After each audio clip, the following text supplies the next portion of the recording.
ఎన్నెన్నో ప్రదేశాలు తిరిగాను. యోగుల్ని, తాంత్రికుల్ని కలిశాను. ఎన్నో పురాణాలు చదివాను. పండితుల్ని, సిద్ధుల్ని కలిశాను. ఎవ్వరూ ఈ సమస్యకి పరిష్కారం చెప్పలేకపోయారు.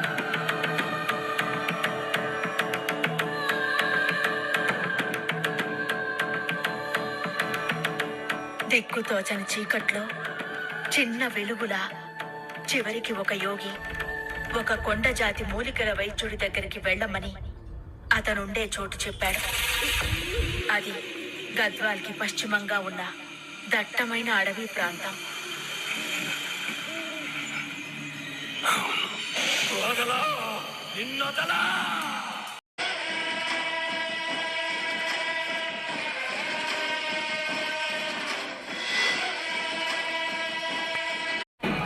ఎన్నెన్నో ప్రదేశాలు తిరిగాను. యోగుల్ని, తాంత్రికుల్ని కలిశాను. ఎన్నో పురాణాలు చదివాను. పండితుల్ని, సిద్ధుల్ని కలిశాను.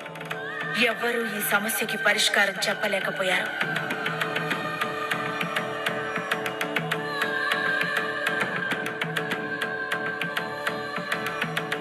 దిక్కుతోచని చీకట్లో చిన్న వెలుగులా చివరికి ఒక యోగి ఒక కొండ జాతి మూలికల వైద్యుడి దగ్గరికి వెళ్ళమని అతనుండే చోటు చెప్పాడు. అది గద్వాల్కి పశ్చిమంగా ఉన్న దట్టమైన అడవి ప్రాంతం.